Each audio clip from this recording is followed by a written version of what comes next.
Let us see how you can send messages via API. Go to ABA, click on the view icon. So you'll be able to see all the templates. Now let us go to Postman.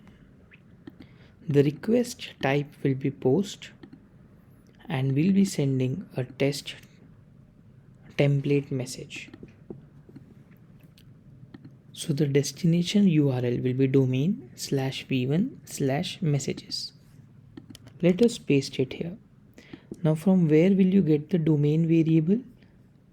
Because of load balancing, your URL might be different. So click on this copy icon here and get your domain from here. Let us replace it from here.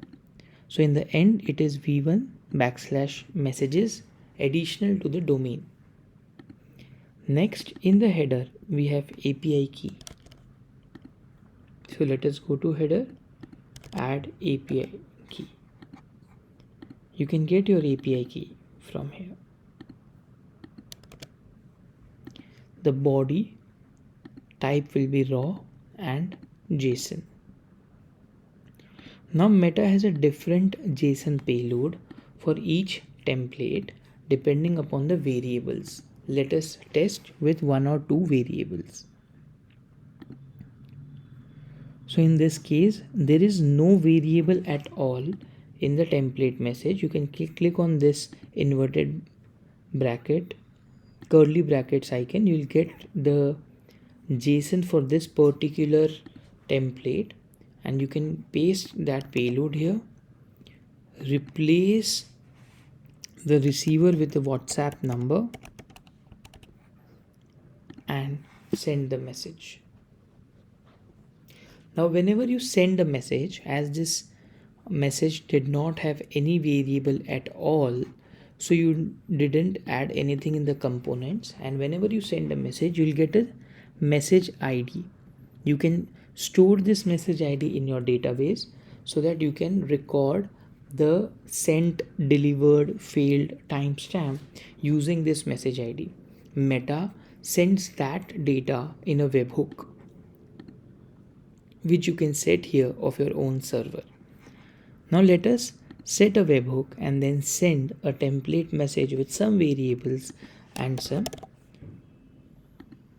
media file. If you want to get all the inbound data that the WhatsApp number receives from Meta, you need to select the type of the webhook as inbound and then click on add webhook. Now let us send another template message which has a media header with 2 variables and even it has a link with the variable. So when you create a template with link variable, I'll just quickly show how it works. So if you're creating a template with a link variable or a dynamic URL, you enter your main URL here and then in the example you'll enter your full URL with the variable text, and in the API call you'll only supply the variable text. The main URL will be picked up by WhatsApp directly. So let us take this media header template with 1 image header, 2 variables and 1 variable button. Let us click on this curly brackets to get the entire payload and pasting it here. Now the very first thing is I am replacing the mobile number with the actual mobile number with country code without any plus sign. So it is country code with mobile number. Now by default our system will automatically add variable text word wherever you need to enter a variable.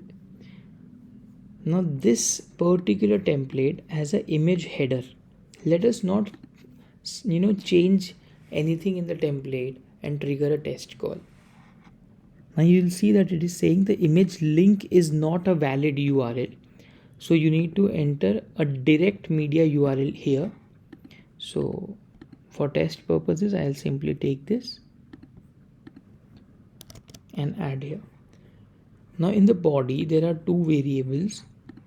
You need not to send the entire message in the body, you just have to supply the variables, that is 1 and 2. So here I'm entering name and here I'm entering a number based on the content. You cannot have next lines in a variable as per meta, but there is no content restriction here if you do not add any next lines. The total body length can be 1024 characters including your fixed text as well as your variables text. So the total limit is 1024 characters and you cannot enter next lines in variables. Now in the button variable I am entering a simple end part of the URL and not the entire URL and sending the message. Now as soon as I have sent the message, I have received a message ID. Now let us see what do we get in the webhook. So we are getting that this message type is marketing. First the message has been sent with the particular timestamp, then the message has been delivered. Now if the user will read it, then you'll also get a read webhook here. Now, as soon as I read it in my mobile, you can see that I have received a read webhook. So you need to map it. You need to store this data in your own server. We do not store any information or statistical data for the messages that you send via API, and you need to record this real time in your server. Once your testing of webhooks has been done, you can delete the webhook and add the actual webhook. So this is how you can send messages via API. Thank you.